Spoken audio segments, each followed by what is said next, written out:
नमस्कार. Cook with कप्पीमध्ये आपलं स्वागत आहे. पुन्हा एकदा माझ्यातर्फे तुम्हा सर्वांना नवीन वर्षाच्या हार्दिक शुभेच्छा. हे पहा, आज मी ना करंजी केलेली आहे, मटार करंजी केलेली आहे.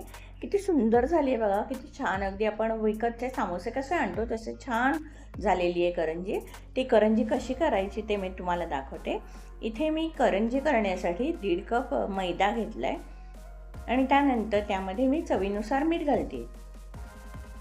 आणि मीठ घालून झाल्यानंतर त्यामध्ये 1 टीस्पून ओवा घेतला आहे मी. तो ओवा असा हातावर चोळून घ्यायचा आहे. ओवा असा हातावर चोळल्यामुळे काय होतं, ओव्याचा तो अरोमा असतो ना, तो पिठामध्ये छानसा लागतो. आणि आता इथे मी 3 टेबलस्पून तेल गरम करून घेतलेलं आहे, छान उकळून घेतलं आहे. ते तेल त्या मैद्यामध्ये घालून घेते आणि त्यानंतर मी चमच्याने ते तेल ढवळून घेते. तेल गरम असल्यामुळे थोडा वेळ चमच्याने ढवळून घ्यायला लागतं. आणि त्यानंतर मी काय केलं आहे, ते पीठ आणि तेल छान एकत्र करून घेतलं आहे.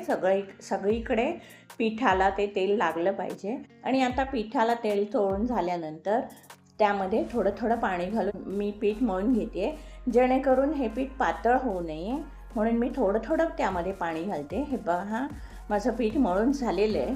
आणि ते पीठ मळून झाल्यानंतर मी बाजूला ठेवून घेते. आणि इथे मी सारण करण्यासाठी वाटण करून घेते. त्या वाटण्यासाठी 1 ते 1.5 इंच आल्याचा तुकडा, 8 ते 10 लसूण पाकळ्या, 4 हिरव्या मिरच्या घेतल्यात आणि त्यानंतर 1 टीस्पून जिरं घेतलं आहे. आणि हे सगळं मिक्सरच्या भांड्यात घालून त्यामध्ये पाणी न घालता मी त्याची बारीक पेस्ट करून घेते. हे पहा, इथे त्याची बारीक पेस्ट झालेली आहे आलं लसूण मिरचीची. आता तो मसाला बाजूला ठेवून देते आणि सारणाची फोडणी घालायला घेते. पॅनमध्ये फोडणीसाठी मी 2 टेबलस्पून तेल घालते. त्या तेलामध्ये पाव टीस्पून हिंग, 1 टीस्पून जिरं, 1 टेबलस्पून अर्धवट कुटलेले धणे आणि 1 टीस्पून बडीशेप घालून ते मसाले सगळे तेलामध्ये परतवून घेते.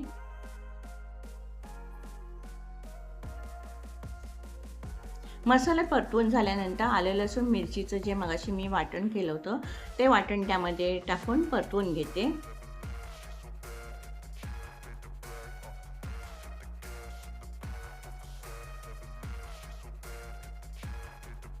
वाटण परतून झाल्यानंतर त्यामध्ये मी मटार घालणार आहे. हे पहा, इथे 1 कप मटार घेतलेत मी. ते मटार फोडणीमध्ये टाकून व्यवस्थित परतवून घेते.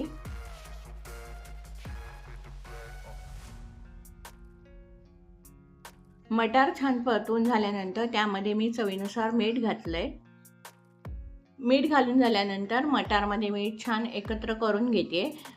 मीठ एकत्र करून झाल्यानंतर मटार शिजण्यासाठी त्यामध्ये थोडंसं मी पाणी घालते आणि झाकण घालून ठेवते.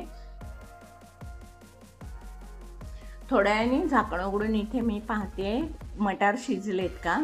मटार इथे शिजलेले नाही आहेत, म्हणून त्यासाठी काय करते, मी अर्धा कप पाणी त्यामध्ये पुन्हा घालते आणि झाकण घालून मटार शिजेपर्यंत ठेवून देणार आहे. थोड्या वेळाने झाकण उघडून बघते. हे पहा, कशी दणदणीत वाफ आली आहे मटारला. छान शिजलेत मटार. आता हे मटार परतवून घेते आणि त्यामध्ये आता सुके मसाले घालायचे आहेत आपल्याला.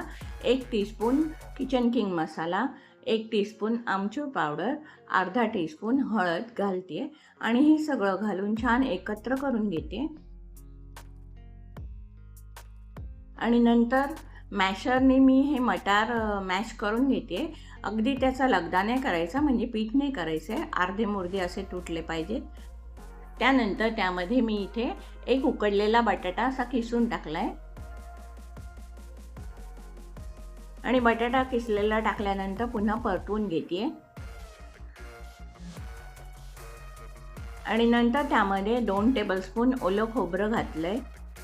आणि ते ओलं खोबरं घालून झाल्यावर जरासं मॅशरनी मी एकत्र करून घेते.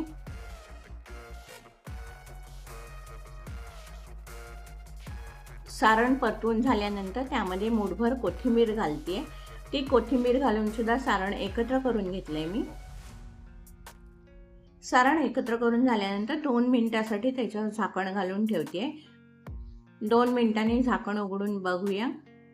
हे बघा, इथे सारण तयार झालेलं आहे. मी एका भांड्यात काढून घेतलंय ते सारण. आता ते सारण बाजूला ठेवूया आणि आता मैदा बघूया कसा झालाय मळलेला तो.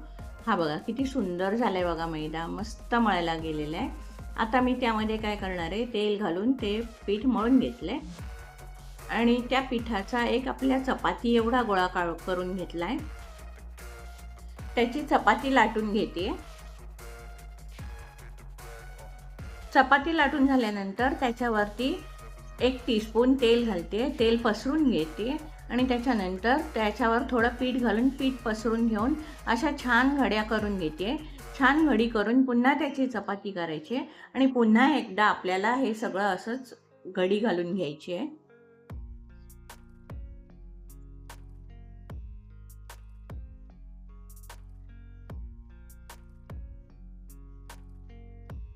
आणि असं केल्यामुळे करंजी छान कुरकुरीत होते.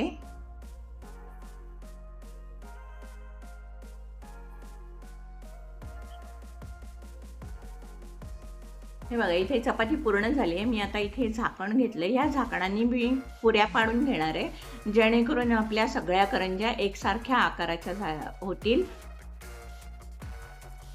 हे बघा, अशा प्रकारे मी 4 ते 5 पुऱ्या करून घेतल्या आहेत. हे बघा, आता ह्या पुऱ्या सगळ्या मी खाली पसरून घेते. करंजीमध्ये सारण भरायचे 2 पद्धती आहेत. त्यामधली ही एक पद्धत तुम्हाला दाखवते. पारी खाली ठेवून त्यामध्ये सारण भरायचं.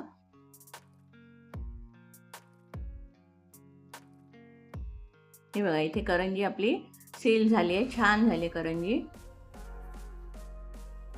आणि अजून एक पद्धत तुम्हाला दाखवते. म्हणजे कसं, असं हातावर आपण करंजीची पारी घ्यायची आणि त्यामध्ये सारण भरायचं.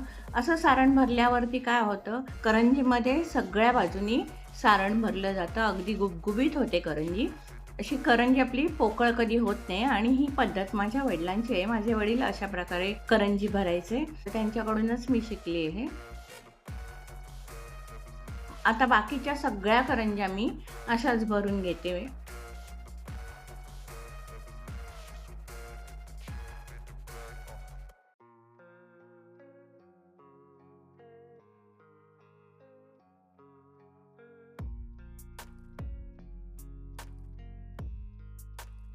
मी आता या करंजीला मुरड घालणार आहे.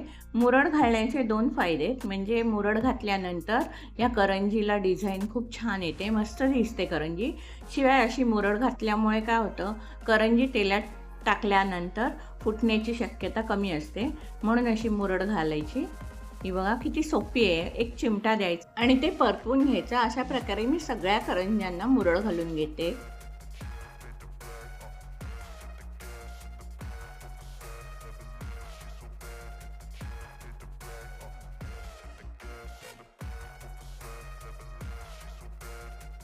सगळ्या करंज्या करून झाल्या आहेत. आता त्या करंजी तळण्यासाठी मी कढईमध्ये तेल तापायला ठेवलं होतं. तेल तापलंय की नाही पाहण्यासाठी मी एक छोटासा पिठाचा गोळा त्यामध्ये टाकते. हे बघा, पीठ वरती आलं म्हणजे आपलं तेल छान तापलेलं आहे. आणि मी काय करणार आहे, त्यामध्ये आता एक एक करून सगळ्या करंज्या तेलामध्ये सोडते. आणि अशा एकत्र करंज्या टाकल्या तर तेलाचं टेम्परेचर व्यवस्थित सगळ्या करंज्यांना एकसारखं लागतं. आणि अशा छान परतून करंजी कुसकुशीत होईपर्यंत मी तळून घेते.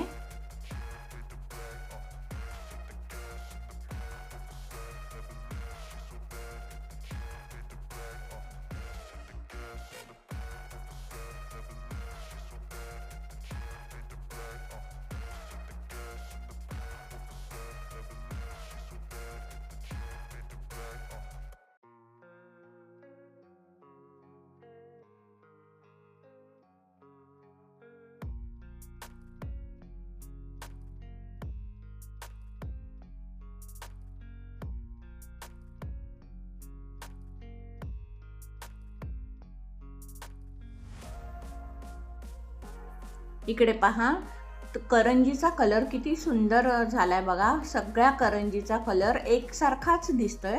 सगळ्या करंजीचा कलर बदललाय. म्हणजे आपली इथे करंजी छान तळून झाली आहे.